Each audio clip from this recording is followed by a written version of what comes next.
Olá, estamos aqui na nossa live de saúde mental do Instituto Olhos da Alma Sã e o grupo dos Jungianos de Brasília. E hoje nós vamos estar falando sobre um dos temas mais complexos e tensos da área da saúde mental, a chamada intervenção em crise. Você tem 50 minutos para salvar uma vida. Esse é o grande, perdão pela expressão, pega para capar da área clínica, né? É quando a gente separa os profissionais dos meninos, né? Em que sentido? É quando o profissional entra literalmente na prova de fogo, quando um paciente grave entra no consultório e fala, ó, tô querendo me matar, não dou conta mais, ou chega naquela situação de tensão total, né, praticamente quebrando tudo, mal, e você percebe que existe aquela genuína ampulheta do tempo que foi virada. Né? Nós temos 50 minutos para fazer a diferença na vida de uma pessoa. Eu falo muito que quando a gente percebe nos nossos estagiários, eu mesmo, enquanto profissional, quando eu já vivi, né, centenas de vezes esse tipo de situação, é quando você pensa na sua vida todinha, que você fala, meu Deus, né, e agora, José, né, como é que a gente lida com essa situação extrema, né, que infelizmente é quem atua na área da psicologia clínica, da psiquiatria, né? Mesmo colegas da área de saúde que atuam, por exemplo, em CAIS, CAPS, né? Vez por outra tem que lidar com situações de urgência, de emergência. E aí? E o tempo corre.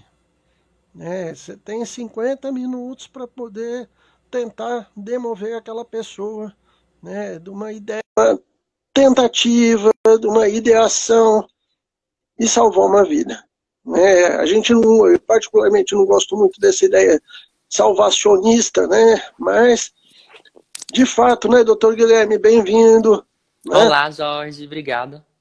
A situação que a gente vive muitas vezes ela é extrema, né? Às vezes você fala, Pai do céu. Eu confesso aqui, Guilherme, que várias vezes eu rezei para tudo quanto é santo, viu? Eu só não acendi vela no consultório, não fiz pagelança porque acho que é assustar o paciente, mas tem uns casos que a gente vive em consultório que botam a gente para perceber o nosso limite, né? E a intervenção em crise é esse ponto divisor de águas que, inclusive, eu lamento muito, nós estamos durante uma maratona, né, onde nós estamos discutindo isso, uma faixa de 190 estagiários, e eu falo muito que isso tinha que ser ensinado, né, Guilherme? Acho que no ensino médio, Sim, segundo colegial, terceiro colegial, do mesmo jeito que a gente ensina, né, primeiros socorros para as crianças, acho que intervenção em crise, pelo menos os primeiros cuidados paliativos, eu acho que tinha que ser posicionado no ensino médio, né? Nas universidades de psicologia, ou mesmo dentro do curso de medicina, tinha que ser matéria obrigatória no primeiro ano de faculdade. Mas, lamentavelmente, nós estamos, né, numa sociedade onde, inclusive em muitos cursos superiores, isso não é ensinado. E aí depois o profissional sai, monta consultório e de repente chega aquele paciente maravilhoso, bomba, né, aquele caso que você fala, Pai do céu, né? E agora, né? Como é que eu faço? Tá? Para essa live convidamos um médico que trabalha conosco, né, um médico psiquiatra, doutor Guilherme Veiga, que já está há uns 3 anos trabalhando com a gente, né, vários casos em comum.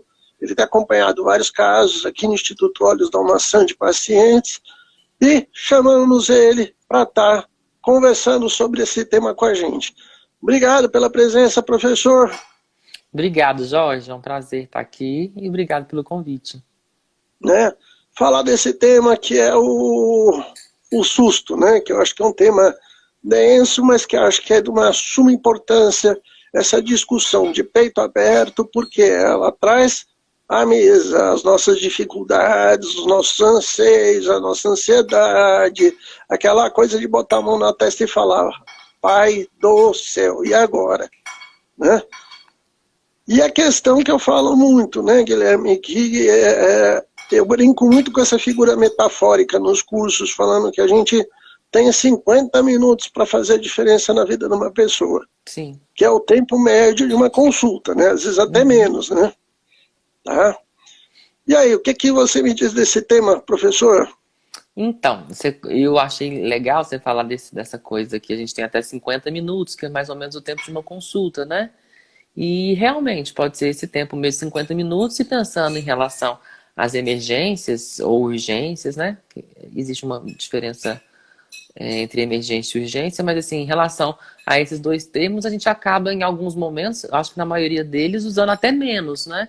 Porque no paciente que está, na hora que você vai intervir na crise que ele está apresentando, independente de qualquer que seja essa crise, e ainda mais se for em um ambiente de um hospital ou de um pronto-socorro psiquiátrico, alguma coisa assim, o tempo que a gente vai lançar a mão é um tempo bem menor, porque é um paciente que pode estar agitado, que pode estar agressivo, pode estar muitas vezes psicótico, e esse tempo de 50 minutos pode. A gente sempre tem a sensação que quanto mais tempo que a gente tem com o paciente, melhor, né?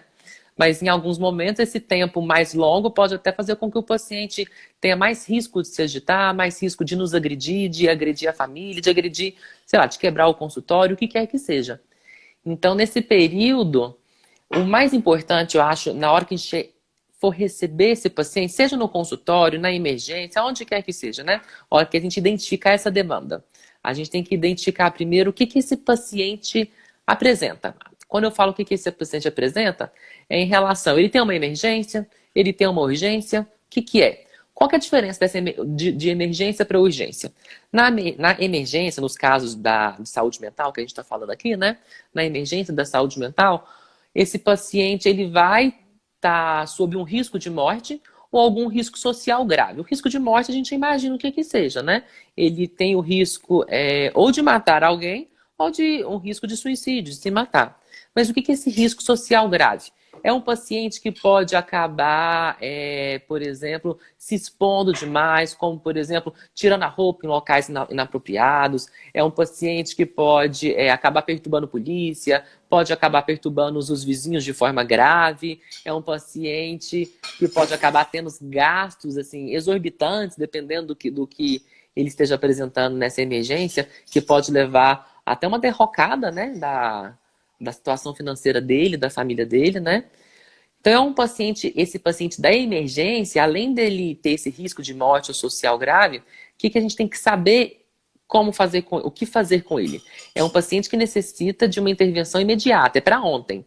Então é um paciente típico das emergências, que pode cair sim, vez ou outra, no consultório do psicólogo, do psiquiatra. Isso acontece. Então a gente tem que resolver a vida desse paciente. O que é resolver a vida desse paciente? É diagnosticar naquele momento? Muitas vezes não.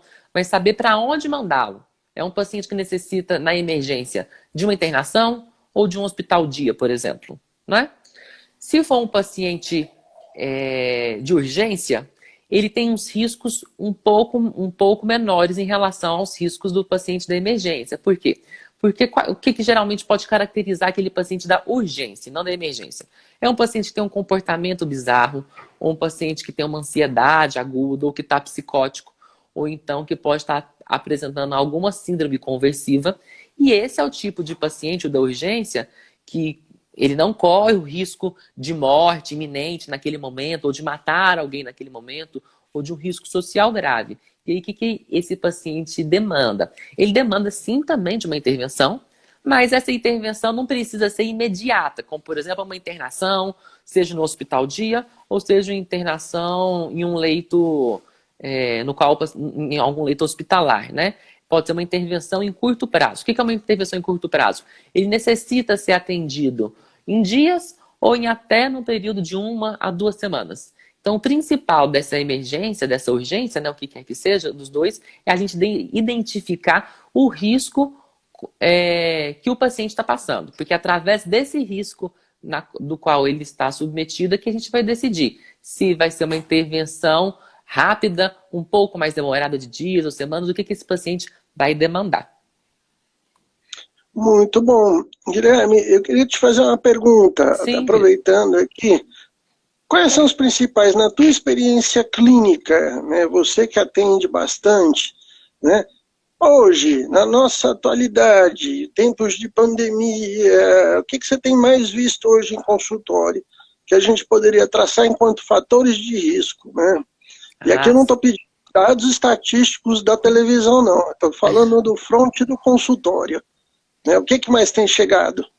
então, Jorge, é engraçado porque a pandemia. Engraçado não, né? Mas o que eu quero te falar, assim, é curioso. No quesito, a pandemia está aqui conosco no Brasil, assim, em proporções pandêmicas mesmo, né? Endêmicas, desde março, né? Que a gente teve esse isolamento, está sendo difundido e tudo mais. Então, nós estamos no mês 8 desde o mês 3, já tem quase 5 meses que nós estamos nisso. Nos primeiros meses, as pessoas, né, eu observei que tiveram um susto grande, mas que nesse susto elas de alguma forma se recolheram, conseguiram lidar de alguma forma, porque era uma coisa inicial. E a gente tinha a ideia de que seria um isolamento, de que seria uma doença, de que seria um período um tanto mais curto do que esse que a gente está vivenciando. Agora, já passados 5 meses, embora a gente já tenha se adaptado de alguma forma a um distanciamento social, a redução de atividades sociais, a não ir para restaurante, a não ir para bares, para academia, embora a gente tenha se adaptado de uma certa forma, eu observo que os pacientes, que nós, né, que nós seres humanos, estamos ficando, e é normal isso acontecer, né? Embora adaptados, a gente está sentindo falta do que a gente conhecia, de como a gente vivia, a gente está sentindo falta do contato tete a tete um com o outro, de beijo, de abraço, de reunir amigo, de reunir família.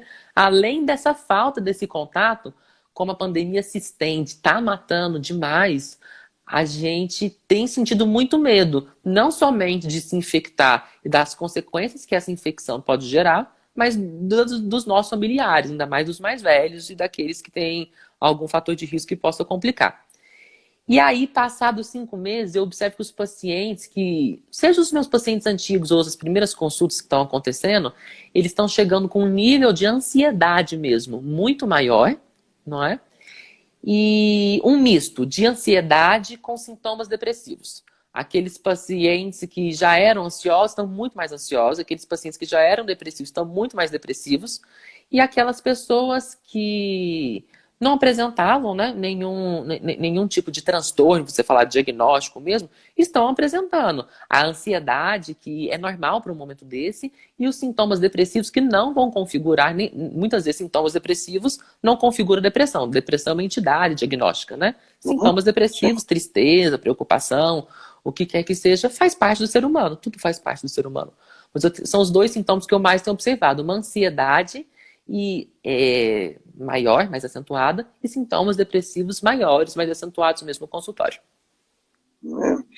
Então, professor Guilherme, eu particularmente aqui no Instituto Olhos da Maçã, você vê que a gente tem a Clínica Social hoje Sim. Brasil, né, 280 membros atuando entre estagiários e profissionais, eu assino embaixo. Né, casos de ansiedade, eu vi que explodiram, né, muitos casos que não chegam à depressão também, Uhum. mas aquela coisa meio melancólica, pessimista, né? Sim. No começo da patologia, a gente viu uma histeria coletiva de a represa rachou, corra para as colinas, né? Vamos, sabe, um medo generalizado, e atribuo muito desse medo a uma imprensa sensacionalista, que cumpriu sua função sensacionalista de não informar, né? E acho isso complicado numa situação grave como a que nós vivemos. E o que me chamou muita atenção é que a hipocondria tomou conta da sociedade, né? Quem tinha a geração doutor Bactéria apareceu, né? Então, Sim. sabe, o povo assim, né? Com pagelanças e kits mágicos para tentar sobreviver, né? E eu particularmente me chamou muita atenção a explosão de casos de pessoas com hipocondria, né? Correndo na farmácia, comprando tudo, né? E às vezes você tenta falar, gente, mas isso não funciona, né? Desculpa a brincadeira, supositório não vai resolver, né? O povo compra Justamente. caixas e faz uma coisa que você fala, meu pai do céu, né? Por que isso, né? E aí a gente tem que falar de um segundo processo de pandemia, que é um fator que cai muito nessa questão da intervenção em crise, que seria uma pandemia de doença mental. Sim. Como é que o senhor observa isso, professor? Então, Jorge, da mesma forma que você observou, assim, é porque nesse contexto que a gente está vivendo, tem essa hipocondria, né? A gente tá num desgoverno de qualquer forma, seja um desgoverno mental, seja um desgoverno propriamente dito, seja muita informação falsa que tem circulado, né? E aí, nós, enquanto seres humanos, enquanto sociedade, né, seja no coletivo, seja no social, a gente acaba tem aquela expressão dançando conforme a música, né? Então, existe um desgoverno coletivo, um desgoverno institucional, e o indivíduo acaba dançando conforme está acontecendo. A expressão que eu gosto bastante, a doença mental, o que quer que seja, eu observo que a doença mental nesse momento, não nesse momento, mas a doença mental, em qualquer momento que seja, ela flui por onde, eu chamo de infiltrações, né, no ego e tudo mais. Ela flui pelas infiltrações que a sociedade que a gente permite. E como agora é um contexto pandêmico que a gente está vivendo, esse grito da ansiedade e esse grito em relação à hipocondria tem sido assim gigantesco, tem sido severo, né? Você observa pacientes que não tem sintomas algum ou que tem alguns sintomas e que exacerbam os sintomas devido ao medo, devido à ansiedade, devido à hipocondria que eles estão vivenciando, que eles estão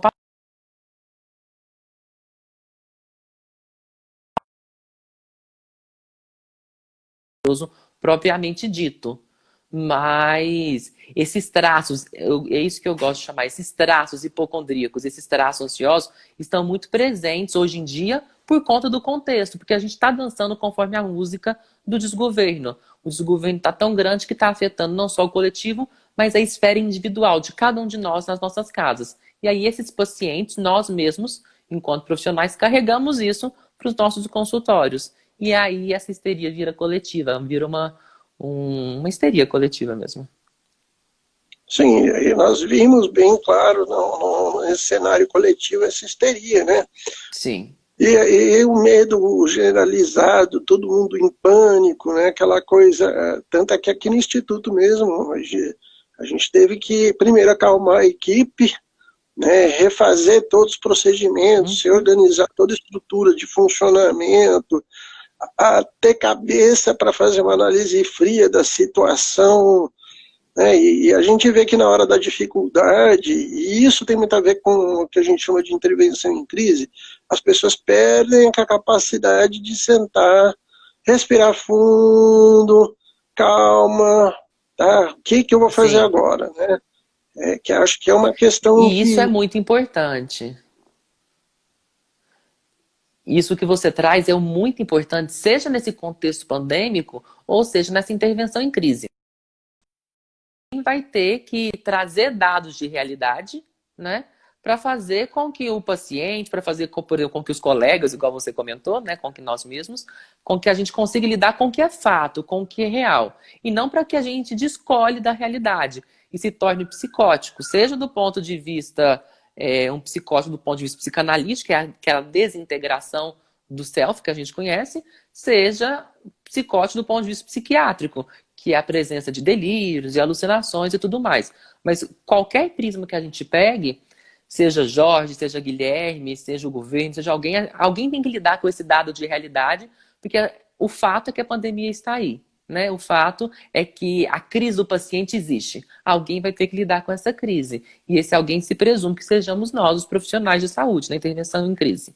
Então, a gente vai ter que dar uma respirada, tá bem e lidar com a realidade, porque o paciente está no direito dele de não lidar com a realidade. E ele está lá precisando de ajuda, querendo ouvir, querendo ter uma orientação. Nós que teremos que lidar com essa realidade para trazer o paciente de volta a ser realidade. seja no contexto pandêmico, seja nessa intervenção em crise, na urgência ou na emergência. Sim. Professor, quais são os principais fatores de risco na nossa atualidade? Fator de risco para que leva, por exemplo, o paciente à urgência, à emergência, ou à pandemia? Exato, isso. Né? Não tanto a pandemia, no sentido geral. Ah, tá, sim. Então, a gente tem que pensar primeiro o que leva, por exemplo, o que pode levar o paciente para parar numa urgência psiquiátrica, numa emergência, necessitar, né, de uma urgência ou de uma emergência. Geralmente, as principais, não falo nem doença, as principais condições que vão levar o paciente a necessitar de uma intervenção urgente ou emergente são as seguintes. Aquele paciente que tem grande risco de suicídio, né? O paciente psicótico, o paciente violento, ou o paciente ansioso, ou a quinta opção. Geralmente são essas 5 opções. É aquele paciente que não possui nenhuma motivação para o tratamento. O que a gente observa nessas 5 condições, seja o paciente suicida, psicótico, violento, ansioso ou sem motivação para o tratamento, é que são pacientes que geralmente têm um transtorno psiquiátrico prévio. Esse transtorno psiquiátrico prévio, geralmente, ele é grave, não é? Ele tem uma intensidade severa.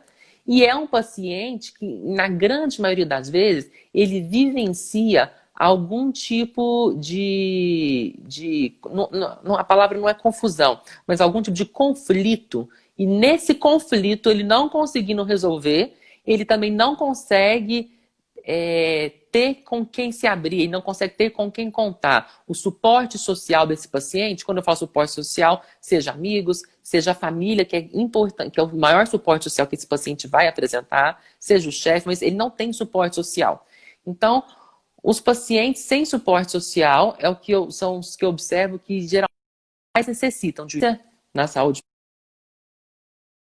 mental e são os pacientes que a gente mais vai indicar internação. Poderia falar. Pode falar, por favor. A gente poderia falar que, então, a ruptura da socialização é um fator de risco? Sim, a ruptura da socialização é um fator de risco importantíssimo. E a gente vê isso, inclusive, em relação às estatísticas.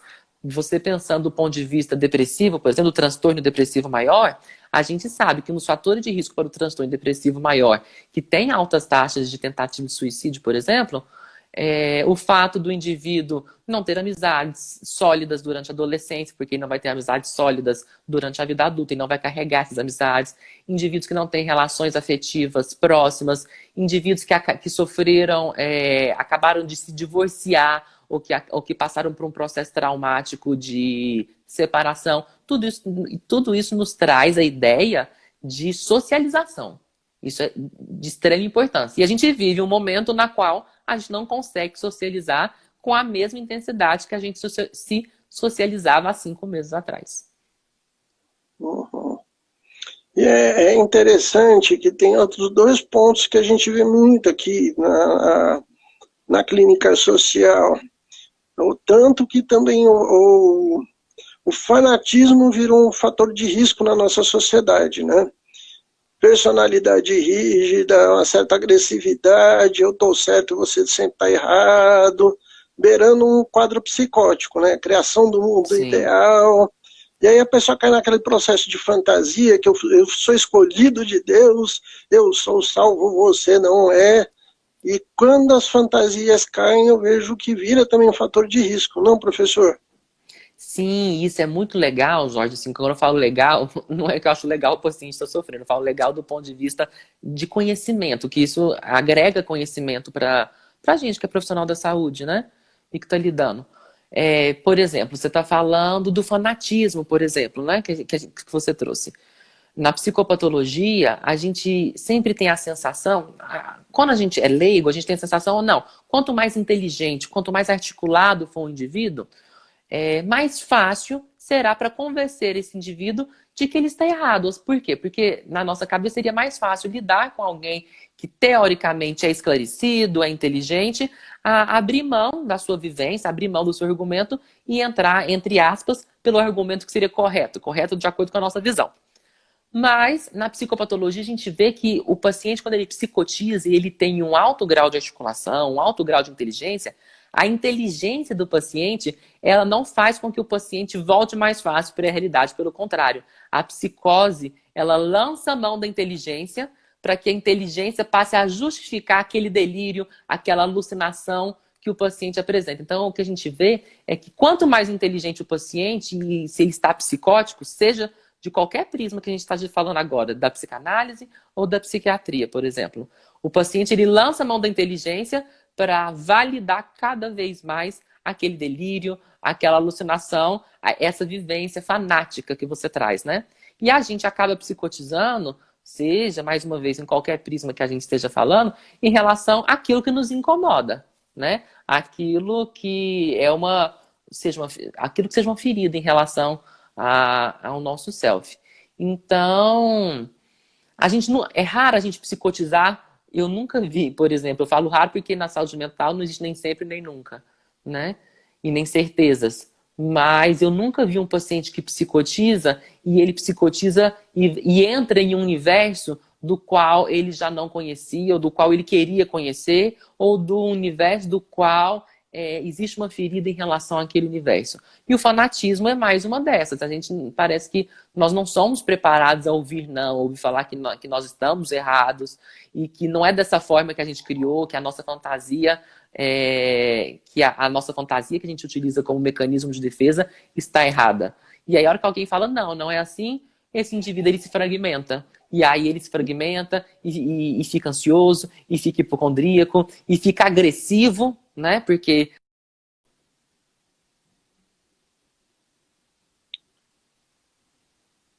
Professor? Oi? Tá.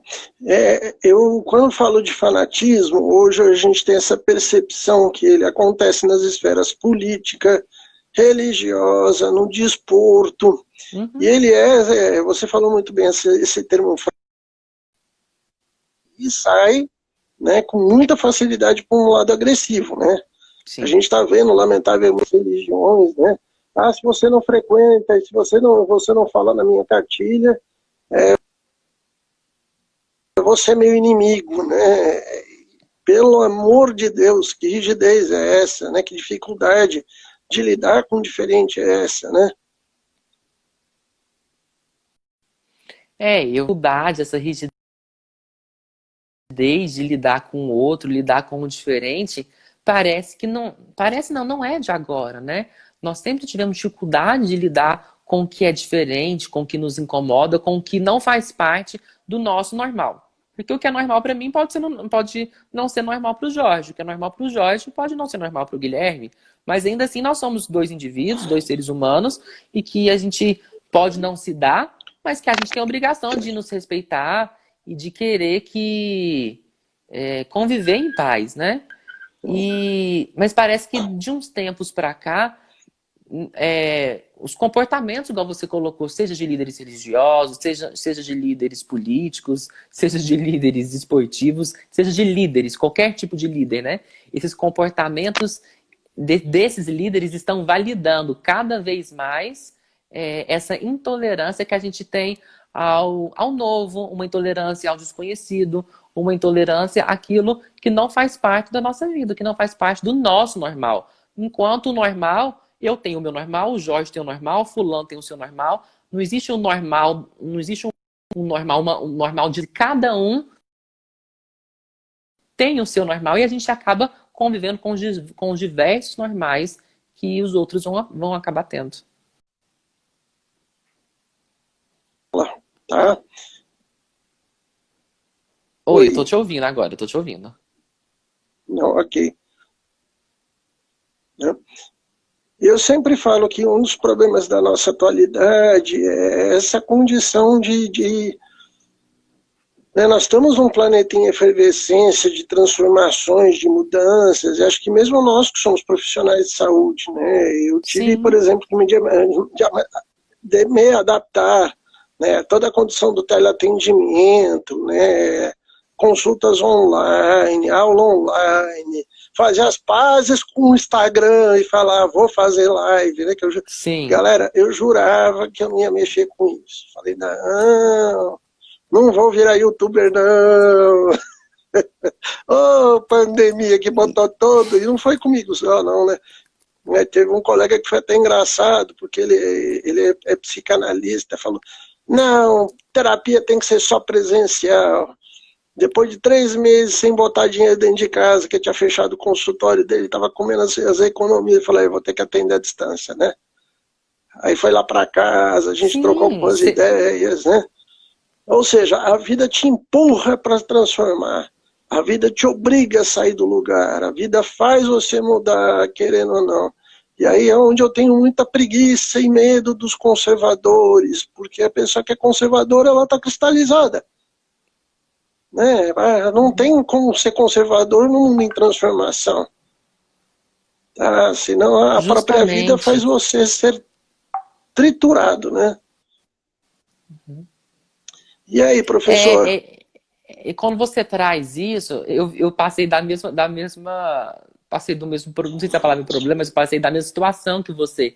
Eu jurava de pé junto que eu jamais na minha vida faria um vídeo, uma live, falando de alguma coisa em relação à saúde mental, porque eu tenho muita vergonha de falar em vídeo, parece que não sou eu que estou falando. Isso que a gente está batendo um papo de boa, tranquilo, informal e tentando, né, abrir a cabeça. Mas, a hora que você fala de conservadores, a gente não está falando de espectro político, está falando de. A palavra conservador vem de conservação, né? De conservar aquilo que já estava vindo, de que estava acontecendo, de manter a mesma toada do anterior, né?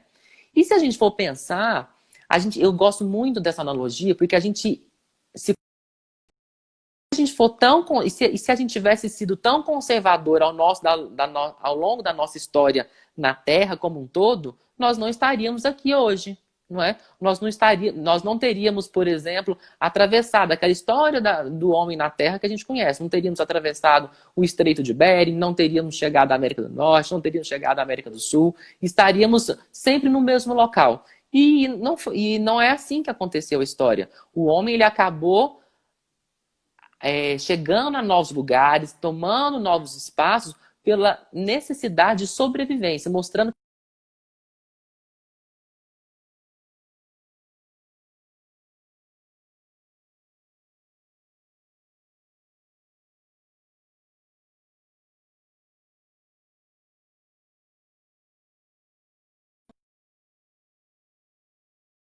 andar adiante, a tentar se adaptar às mudanças, só sobrevive quem se adapta às mudanças. Se a gente fica parado, se a gente se conserva parado durante muito tempo, a gente não sobrevive. A gente foi citada uma frase triste há um tempo atrás, né? Se a gente não muda, a boiada passa por cima. Professor?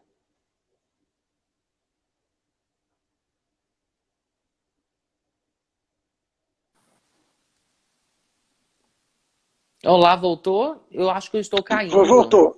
Não, você tinha caído, voltou. A Ai, vocês conexão, me desculpem, a conexão não tá, não sei o infelizmente, que está hoje não está acontecendo. das melhores, né? É,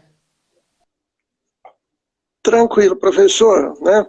Eu estou questionando, será que a gente poderia falar que na atual conjuntura, em tempos de pandemia, em tempos das dificuldades que nós estamos vivendo, que esse conservadorismo também não é um elemento de risco, porque ele vai trazer para o indivíduo um agravamento na condição dele, a médio e longo prazo, a proporção que o mundo está exigindo mudanças, está exigindo transformações, está exigindo, por exemplo, que você mude, que eu mude, que quem está assistindo a gente também mude, que a gente faça as coisas, né? Por tem, exemplo, eu tinha, né?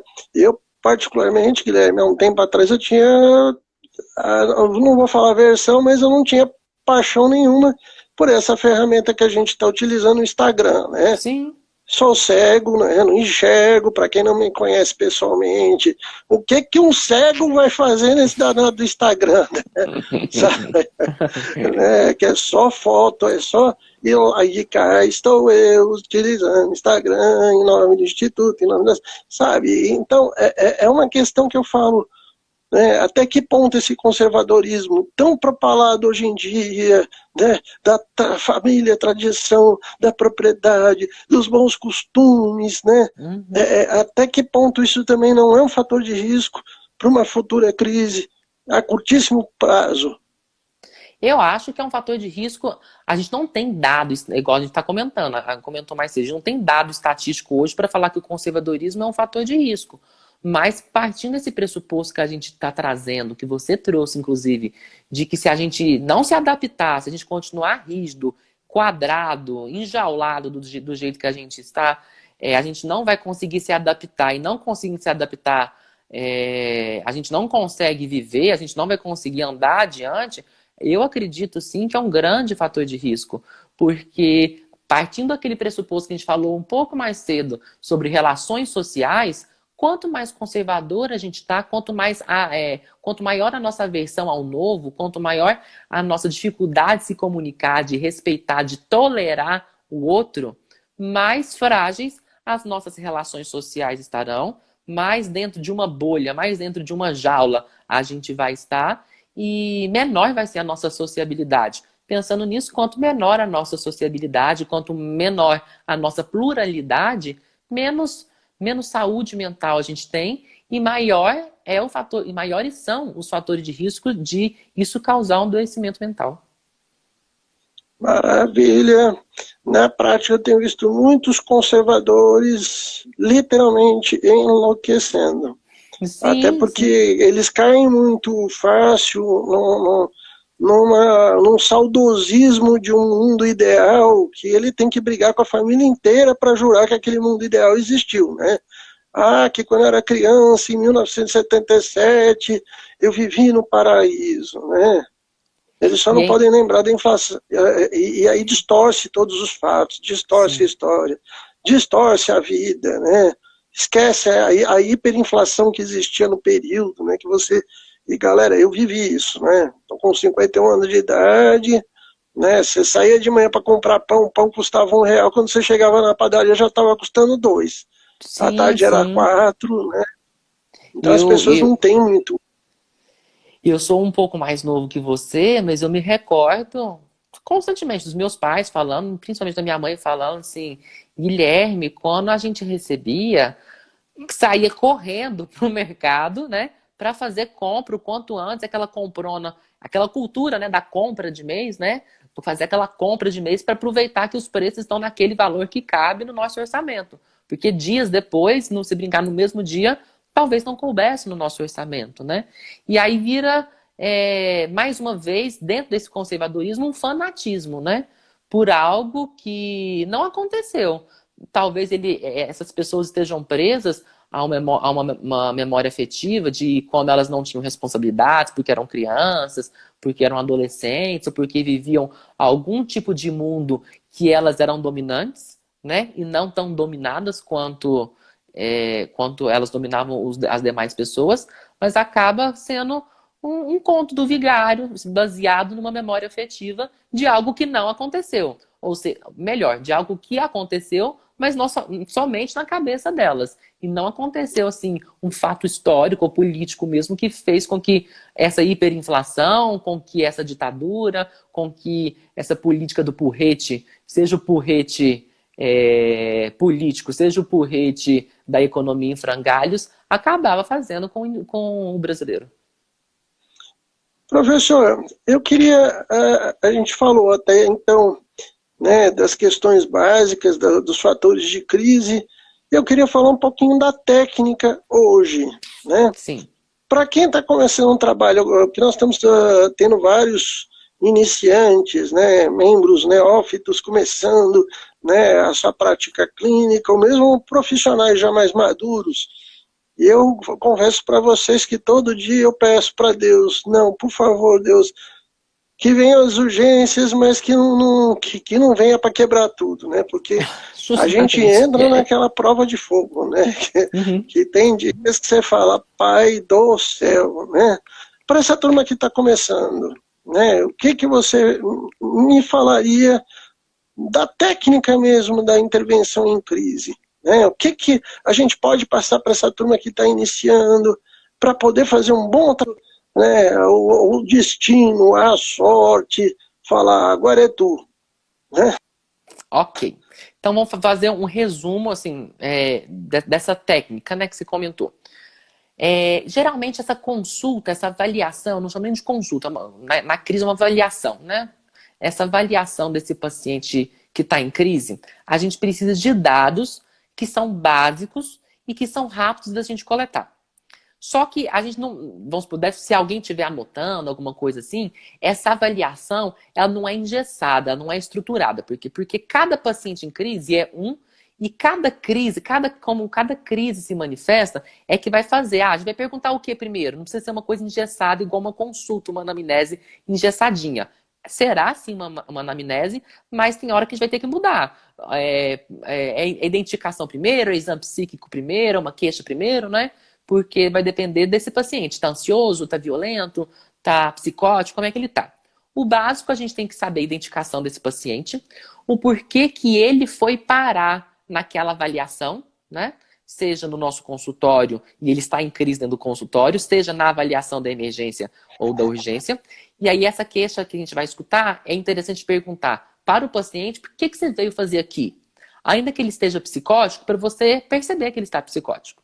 E se ele estiver acompanhado, na grande maioria das vezes esses pacientes vão estar, perguntar para o acompanhante, por que você trouxe ele aqui? O que está acontecendo? Né?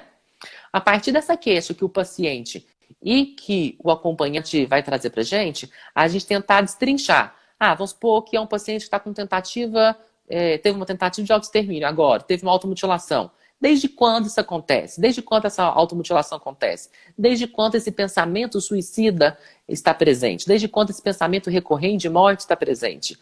Começou há 10 dias? Começou há um ano? E antes desse pensamento existir, antes dessa automutilação existir, já havia alguma mudança de comportamento ou mudança de sentimento? A gente pode perguntar isso tanto para o paciente e também, importantíssimo, perguntar para o acompanhante desse paciente. Tentar saber se esse paciente tem um histórico de doença mental, não é? Para saber que se ele já vinha sendo acompanhado por alguém, seja da área da psicologia, seja da área da psiquiatria, seja das duas áreas, né? Ou não. Saber se esse paciente tem um histórico familiar de transtorno psiquiátrico, porque os transtornos psiquiátricos, as doenças mentais, elas têm um componente genético, na grande maioria das vezes, muito forte, seja para transtornos de humor, seja para transtornos ansiosos, seja para transtornos delirantes. Fazer rapidamente, ainda que seja mentalmente, o exame psíquico para saber se esse paciente está ansioso, se ele está hipotímico, se ele está hipertímico, se ele está delirante, se ele está tendo alucinações. E a partir desses dados, da identificação, da queixa principal, dessa história pregressa, da história familiar, lançar as hipóteses diagnósticas. No atendimento em crise, a gente não tem obrigação de acertar a hipótese diagnóstica nenhuma, porque consulta de 10, 15 minutos numa intervenção em crise, não vai ser 10, 15 minutos que vai fazer você ter um atendimento maravilhoso ou uma hipótese diagnóstica completamente acertada, mas somente lançar essas hipóteses, porque através dessas hipóteses é que a gente vai poder tomar uma conduta, seja ela de uma internação hospitalar, seja ela de uma internação em hospital dia, seja ela de um acompanhamento ambulatorial 2 vezes na semana, 3 vezes na semana, ou um pouco mais espaçado. Mas o basicão mesmo dessa avaliação é tentar fazer dessa forma. A queixa, a história, desde quando esse sintoma começou, se esse paciente já tinha um transtorno psiquiátrico antes, se há transtornos psiquiátricos na família e o exame psíquico desse paciente. É o basicão, assim, do geral. Guilherme, eu percebo, você citou uma questão que eu particularmente falo muito para os meus alunos também, né, e que eu utilizo, né. Num primeiro momento, muito embora às vezes até o paciente venha sozinho, né, procurar ajuda, é fundamental, né, de uma certa forma, um processo um pouco sistêmico num quadro um pouco mais grave, né. Ou Sim, seja, sim. ter uma rede de proteção, né? Nós profissionais ter contato com alguém da família para poder estar tendo acesso a esses elementos que muitas vezes, num primeiro contato, a gente não tem acesso, né? Uhum. Esse acompanhante, esse familiar, esse amigo, essa esposa, esse esposo, quem quer que seja, né? Não é só nesse primeiro atendimento da crise, mas durante essa crise do paciente, vai ser a nossa principal ajuda, né? Para entender como esse paciente funciona, para saber o que que essa família, o que que esse paciente espera de melhora, porque talvez em alguns momentos o paciente e esse acompanhante também vão esperar algo que não seja, que a gente não é capaz de oferecer e nem que o paciente consegue chegar também. Talvez eles possam esperar algo utópico, inatingível. Mas esse familiar, durante a intervenção em crise, é a nossa principal ajuda, é fundamental. Tanto que quando a gente faz uma intervenção em crise sem um acompanhante, é assim, difícil, é a coisa mais difícil que tem é fazer uma intervenção em crise sem um acompanhante. Porque a gente não sabe isso. Oi? Então, professor, eu acho muito interessante isso, porque a priori, né, enquanto estudos, né, pegando da psicanálise, psicologia analítica, muita gente aí, várias abordagens, né, não se fala da importância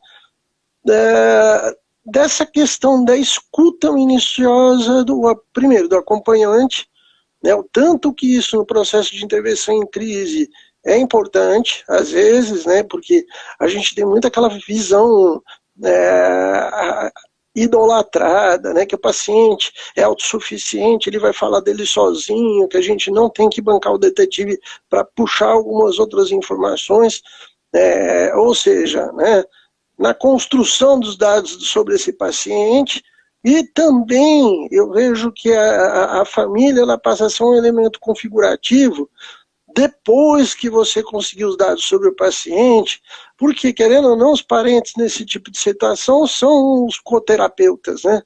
Então, a família Sim. trabalhando junto com o profissional, isso facilita demais o prognóstico do paciente, não? Sim, quando essa família é uma família organizada, quando esse suporte social familiar ele é adequado, ele é bem estruturado, esse prognóstico do paciente é maravilhoso, né? Talvez ele não, dependendo do que ele tem, ele não volte a ter o funcionamento de antes, ele pode ter uma quebra no ciclo vital, dependendo do adoecer desse paciente, mas a manutenção dessa estabilidade do quadro depois de passar essa intervenção em crise, a hora que o paciente ele vai voltando ao que ele era ou mais próximo do que ele era, quando essa família é articulada, quando essa família é interessante em relação ao suporte que ela gera ao paciente, a chance de recaída desse paciente diminui bastante, muito, muito, muito, porque essa família já fica ligada, ela já sabe quando o paciente está, ela não precisa esperar que o paciente degringole demais para procurar uma ajuda novamente, ela sabe identificar os pontos de piora e os pontos de melhora do paciente. Isso, assim, é de extrema importância e a hora que o paciente vai retornando à sua realidade, ao seu pensamento, à sua vivência, você também instrui esse paciente, né? Para que ele tenha essa mesma capacidade de perceber quando ele está melhorando, quando ele está piorando, quando ele precisa de uma intervenção mais rápida, mais abrupta, ou até talvez mais intensa. Muito bom, Guilherme. A gente está chegando nos minutos finais, né, da nossa live. A live dura apenas uma hora, né, o que é bom dura pouco, mas nós vamos ter outros momentos aí para discussão, né, não só teórica, mas prática. E o que, que a gente pode falar sobre o preparo do profissional que está entrando nessa seara? Né, que recado você daria para essa turma sangue bom aí que está começando, né? Particularmente eu vejo que é vital o profissional fazer terapia, ter Sim. formas de descarregar. Para quem não me conhece, nas horas de folga sou músico, né? Então, sabe, depois daquele dia difícil, poder tocar minha guitarrinha faz um bem, Guilherme, moço do céu. Não, isso que você falou, Jorge, é importante. Isso que você falou, não sei se é dica, mas assim, o que eu acho também vai muito ao encontro do que você disse. essa capacidade de... Uma coisa é ter alegria. A alegria ela é fugaz, né? Ela vai e volta, ela vai e volta. Essa capacidade, quando a gente fala felicidade, não é um estado pleno, etéreo, bobo, mas essa capacidade de ter prazer, ainda que com os problemas acontecendo, igual você falou, chegar no final do dia, depois de um dia cheio de atendimento, no meio de uma pandemia maluca, você relaxa tocando o seu instrumento, por exemplo, né? Então, assim, Uhum. apesar de todos os problemas, você consegue ter um momento com você, ou pode ser coletivo, mas você consegue ter um momento que lhe traga Sim. prazer, não é? Então, o principal eu acho que é isso. A gente, os profissionais de O saúde, reabastecer. isso. O reabastecer através de atividades que proporcionem prazer, de atividades que proporcionem bem-estar, e não coisas que sejam fugazes, que geram aquele pico de alegria do nada. Não, mas que proporcionem alguma coisa calma, que proporcione esse bem-estar, essa calmaria também é importante. A terapia, em grande parte das vezes, ela pode não proporcionar essa calmaria naquele momento, mas ela nos ajuda a nos tornar mais aptos a encarar o dia a dia e nesse dia a dia conseguir achar momentos, brechas para, apesar de tudo que possa acontecer na vida do indivíduo, ele consiga, enfim, ter momentos de prazer para que ele possa se reabastecer e encarar a realidade novamente. Muito bom, Guilherme. Eu queria partir agora para as nossas considerações finais. Faltam apenas 3 minutinhos para a gente encerrar a nossa live. Quero te agradecer em nome do Instituto Olhos da Alma Ceidos e Junguiano de Brasília. Ó, eu estou muito agradecido, tá, pelo convite. Eu peço desculpas pelo sinal da internet, hoje não tá tão legal, né?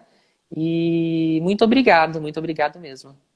É sempre um prazer, um privilégio conversar com você, ter contato com o Instituto, é um local muito legal e muito querido. Ok, Guilherme, nós que agradecemos. Né? Toda terça-feira nós estamos fazendo uma live de saúde mental e peço para vocês se inscreverem no nosso canal e continuarem acompanhando. A semana da maratona continua e no final desse mês, entre dia 25 e 28, vamos fazer, né, um ciclo de debates. Também o professor Guilherme vai estar conosco, né, sobre a prevenção do suicídio. Até lá!